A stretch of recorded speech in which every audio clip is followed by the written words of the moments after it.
Buenos días, estudiantes de séptimo básico. Estamos aquí nuevamente proyectando una nueva clase. Bueno, espero que les hayan gustado la clase anterior que trataba básicamente sobre la República Romana. Usted sabe que dentro de la conceptualización de Roma hay tres sistemas políticos muy importantes. Por un lado tenemos monarquía, en el cual los poderes del Estado se concentran en una sola persona, y por el otro lado tenemos a este concepto de república, que es la cosa pública, la separación de poderes. Vimos en términos políticos cuál es la república. Ahora hay que ver la decadencia de la República Romana y el nacimiento del concepto de imperio romano, que es la cosa la más conocida dentro de la civilización romana. Así que también el día lunes subí un video sobre explicando de qué se trata la guía que yo le envié la semana pasada, que hace alusión a la República Romana, y también una parte a la sociedad romana, que básicamente se compone por los patricios, que es la élite de Roma, y por el otro lado los plebeyos, que a medida que va avanzando la historia, va adquiriendo mayores poderes y derechos políticos dentro de Roma. Así que yo le voy a compartir el PPT. ¿Dónde está el PPT acá? Acá está. Ya. Disculpa. Ya, conflictos sociales y reforma. Entonces, la civilización romana tuvo varios tipos varios auge, apogeo, y en los últimos años de la República Romana tuvo una serie de conflictos sociales y de reformas que conllevó a su declive y posterior fin de lo que es la República Romana y nacimiento del Principado, y que da paso al Imperio Romano. Y dentro del Imperio Romano nace una de las figuras más importantes de la Iglesia Católica, que en este caso es Jesucristo. Eso lo vamos a ver más adelante de cómo se forma el concepto del cristianismo. ¿Por qué es importante estudiar el cristianismo? Porque no, acá no lo van a convertir al catolicismo, sino que el cristianismo juega un papel muy importante en los últimos años del Imperio Romano, y también es una de las figuras centrales de la Europa medieval, ¿ya? Así que eso lo vamos a ver más adelante.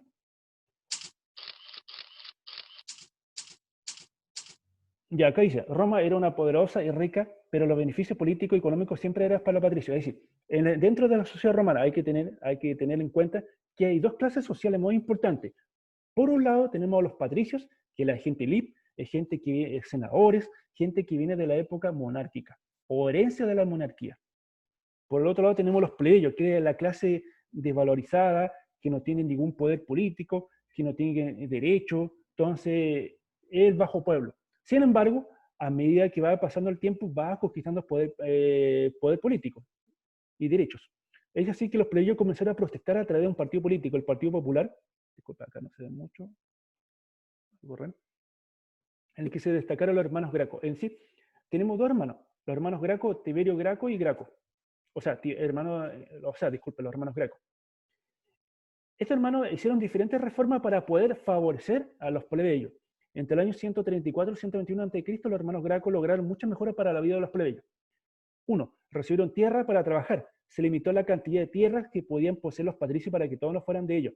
Rebaja en el precio del alimento. Redacción escrita la ley para evitar abusos realizados por los que tenían mayor poder económico. Básicamente fue una reforma agraria. ¿Qué significa reforma agraria? Es una reformulación de la posesión de las tierras cultivables. Entonces, estas tierras se repartieron no solamente entre los patricios, sino también a los plebeyos. Es decir, se le quitó un poco más de derecho a los patricios y se le dio a los plebeyos. Sin embargo, también hay otros sucesos que generan crisis y tensiones políticas dentro de la República Romana. Uno fue la reforma agraria que le había hecho a los hermanos Graco.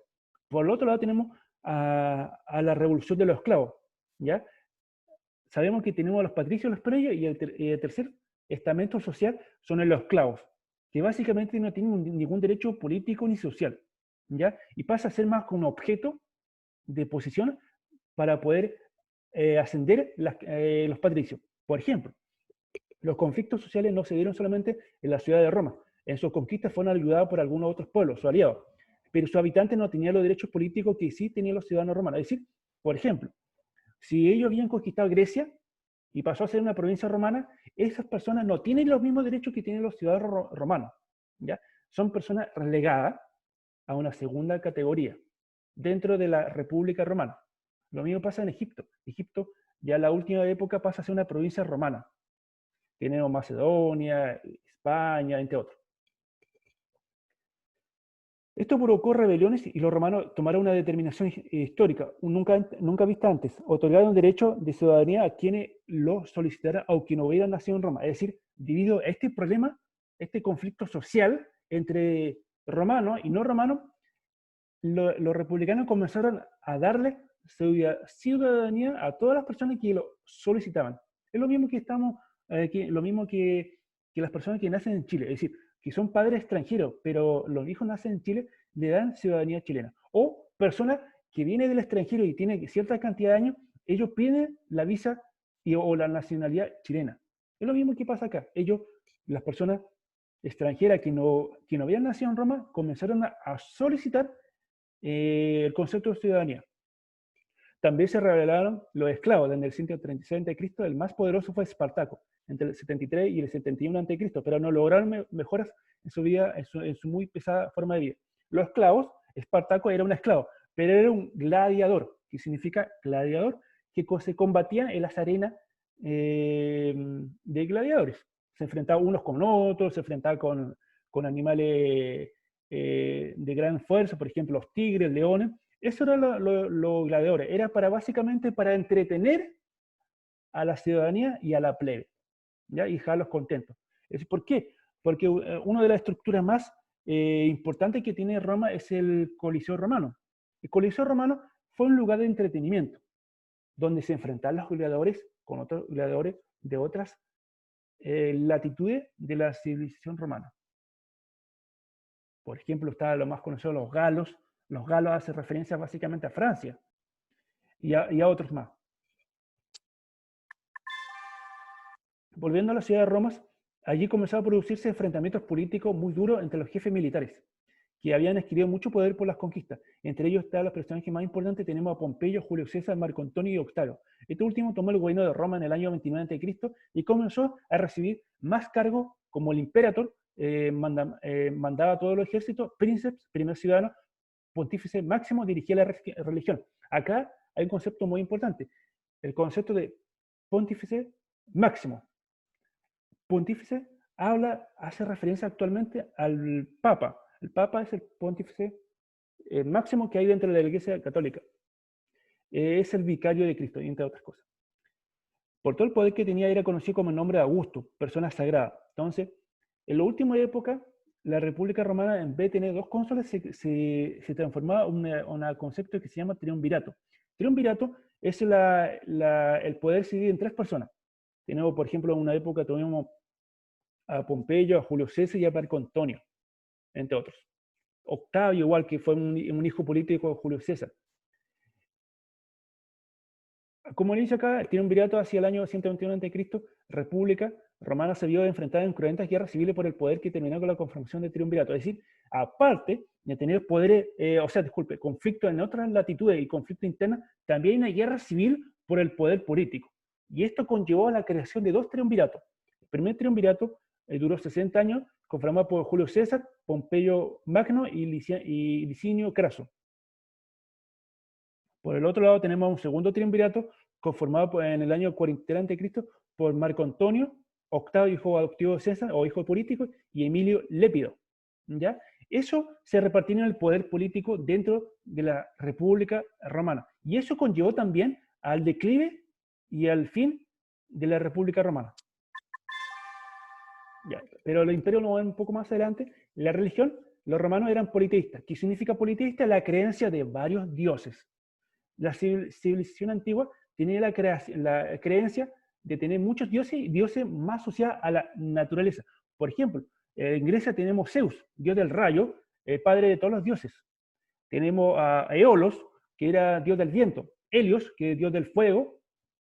Tenemos a dios de la guerra, que era Ares. Dios de la oscuridad, Hades. Dios de la muerte, que era Thanatos. O Afrodita, que era diosa del amor. Dionisio, que es dios de las fiestas del vino. Entonces había muchos dioses.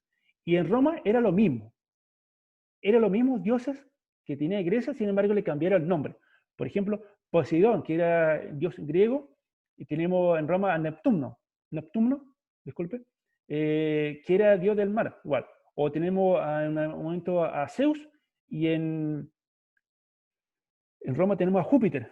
Entonces es un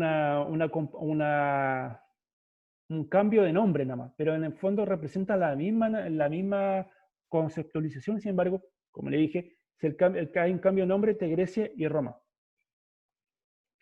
Adoraron dioses que no eran de ellos. Finalmente terminaron copiando a los griegos con su antropomorfismo, Dios disculpe, dioses con forma humana. A los pueblos conquistados dejaron profesar su religión, pero con la condición de participar en el culto del Estado, adorar a los dioses romanos en la fiesta religiosa. La religión estatal era tan importante que se obligaba a todos los habitantes a adorar al emperador como un dios. Tenemos a Júpiter, Diana, Venus, Baco. Es decir, el emperador, aparte de los dioses que ellos ya tenían dentro de su conceptualización religiosa, también el emperador era visto como un dios, un imperator, entre otros. Las leyes, bueno, para poder gobernar tan amplio territorio de una manera organizada, desarrollaron un conjunto de leyes conocidas como el derecho romano. Estas leyes perduraron tantos siglos que las actuales se basan en ellas. Debemos tomar en cuenta que, como veremos más adelante, los europeos conquistaron el continente en donde vivimos, América, y nosotros estamos directamente influidos por ellos. En pocas palabras, cuando hablamos de derecho romano es una asignatura dentro de la carrera de leyes o para ser abogado. ¿Ya? Antiguamente, los derechos o las leyes eran, no estaban escritas, era a través de la tradición oral. Entonces, por ejemplo, si una persona mataba a una persona, a otra persona, la ley que se tiene actualmente, obviamente actualmente es condenada a cadena por 20 años, 30 años, depende de la gravedad y la incidencia de la situación. Chingo para esa época, uno dijo que lo pueden echar de Roma, otro dijo que lo podemos dar libertad, otro dijo que lo podemos condenar. Entonces, ¿por qué? Porque no había una claridad, porque la ley no estaba escrita. Entonces, era una tradición oral. Es decir, si se dijo 500 años algo, ya al año 1, esa traducción cambia completamente. Esa interpretación también cambia. Entonces, no era muy fieles a lo que decían antiguamente. Por eso escribieron las leyes en tablas, para poder que se pase en generación en generación, pero perdurando el escrito.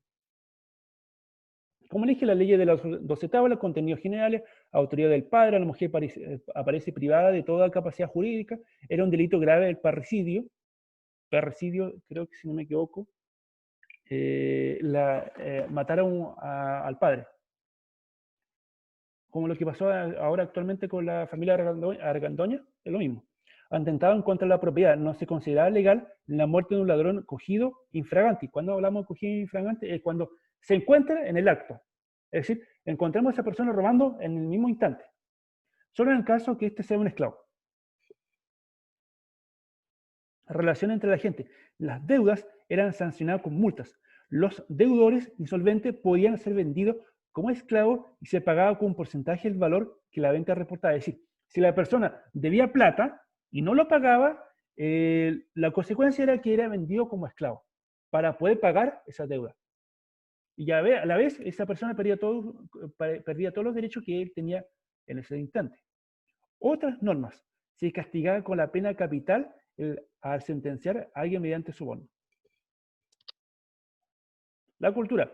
Los romanos, al tener contacto con tantas culturas, copiaron gran cantidad de cosas de otros pueblos y las difundieron por todos sus dominios. Es así que en esta época hubo un gran progreso en todos los aspectos culturales que contribuyeron a nuestra cultura actual, como la filosofía, escultura, pintura, arquitectura, literatura. Es decir, en pocas palabras, ellos copiaron todo lo que tenían otras civilizaciones y lo adoptaron como suyo. Por ejemplo, el concepto de república, la república no nació en Roma, sino que lo habían escrito antiguos pensadores en Grecia. Entonces ellos vieron que esto era un buen sistema de gobierno. Entonces lo adoptaron y lo hicieron parte suyo y además lo replicaron a otras culturas. Y eso quedó como herencia a lo que es actualmente la cultura occidental. Es decir, nuestro sistema político se denomina república, República de Chile. Entonces, ¿qué significa este concepto de república? República es la separación de poderes, poder ejecutivo, legislativo y judicial.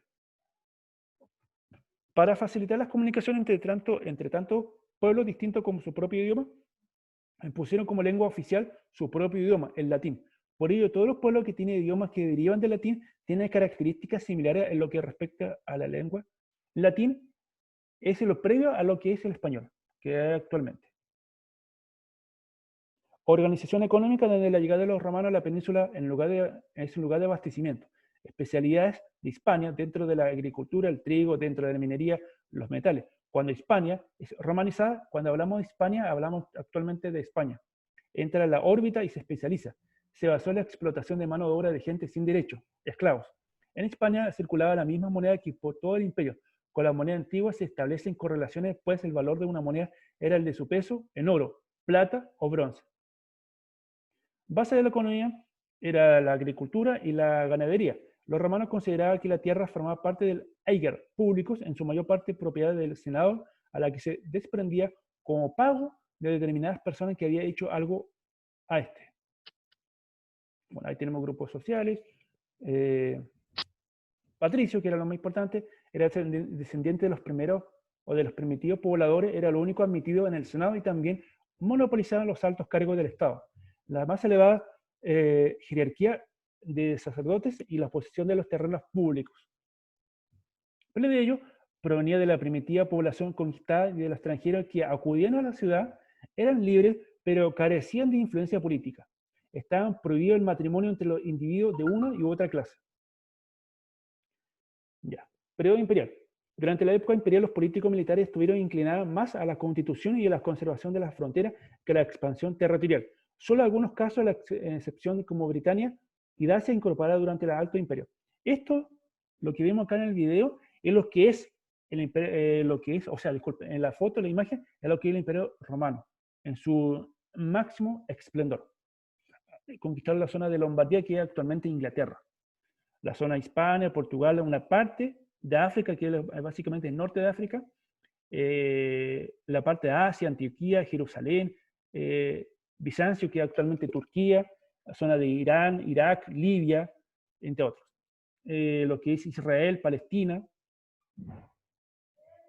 nacimiento del imperio, tenemos en 25 a.C., Octavio, César, el emperador, cónsul vitalicio, el gran pontífice, culto imperial, consejo imperial, entre otros. Dinastía Julio-Claudiana, es decir, después de la República Romana hubo diferentes dinastías, ¿ya? Dinastías que conllevaron a grandes periodos de imperio, de emperadores. Tenemos la dinastía Julio-Claudiana, que comenzó con Augusto, Tiberio, Calígula, que es uno de los más famosos, Claudio, Nerón, que quemó la ciudad de Roma y le echó la culpa a los cristianos, y con eso mató a gran parte de los cristianos. Y quemó la ciudad de Roma básicamente para construir una ciudad que tenga una imagen de él. Después tenemos a Galba, Otón, Vitelio, Vespasiano y Tito. Después viene la dinastía de los Antoninos, Nerva, Trajano, Adriano, Antonino Pío, Marco Aurelio, que es uno de los más famosos porque es un emperador que expandió la cultura romana en su máximo esplendor. Y por último tenemos a Cómodo, dinastía de los Severos, Séptimo Severo, Caracalla, que dio ciudadanía romana a todos, Macrino, Heliogaballo y Alejandro Severo. Dinastía Liria, Marco Aurelio Cludion, Domicio Aureliano, Claudio Tácito, Marco Aurelio Probo, Marco Aurelio Caro, Diocleciano, Constantino el Grande. Ya cuando hablamos de lo último, de Diocleciano, Constantino el Grande y Teodosio, estamos hablando de la última época de Roma, del Imperio Romano. Y ahí vamos a ver en la siguiente clase cómo el cómo el cristianismo se mete en el último decenio del Imperio Romano, básicamente del Imperio Romano de Occidente, porque después, durante la época de Diocleciano, este imperio se divide en dos partes, uno en Occidente y otro en Oriente. En Constantino el Grande se focaliza y en Teodosio se divide oficialmente el imperio en dos partes, el Imperio Romano de Occidente con capital en Roma y capital de Oriente con capital en Constantinopla. ¿Qué pasa? ¿Sí? Ya, la venta de hoy. Ya, ok. ¿A qué hora? ¿Como el 10 para las 4? Como un cuarto para las 4. Ya. Ya, porque me dijo que venía Miguel igual. ¿Sí? La Adriana me dijo eso. Ah, ya, ok. Me disculpe, estaba hablando con el tío Pedro acá para ver un tema administrativo de la escuela. De hecho, estoy en la escuela, estoy en la sala de mi curso, en el octavo B. Ya, entonces, quedamos en eso. En pocas palabras, lo que hemos visto hoy fue la decadencia de la República Romana y el nacimiento del Imperio Romano. La próxima clase yo la presenté la diferencia entre monarquía e imperio y cómo el cristianismo influye dentro de los últimos años del Imperio Romano. En este caso, el gobierno de Diocleciano, Constantino el Grande, los hijos de Constantino, Constantino II, Constancio II y Constante, Juliano Apóstata, Teodosio, Honorio y por último el último emperador que es Rómulo Augustulo, que tenía 16 años cuando ascendió al poder. Y después vienen las invasiones bárbaras. Con eso hay muchas causas que termina el Imperio Romano de Occidente. Una de esas las invasiones bárbaras, lo otro el cristianismo, crisis interna, cosas así. Entonces eso lo vamos a ver más adelante. Espero que le haya gustado el video. Ya la otra semana se entrega una nueva guía. Tengo entendido, hay que avisarle. Solamente pido que se cuiden en esta pandemia, que disfruten su familia y que la pasen bien. Así que nos estaremos viendo en otra oportunidad.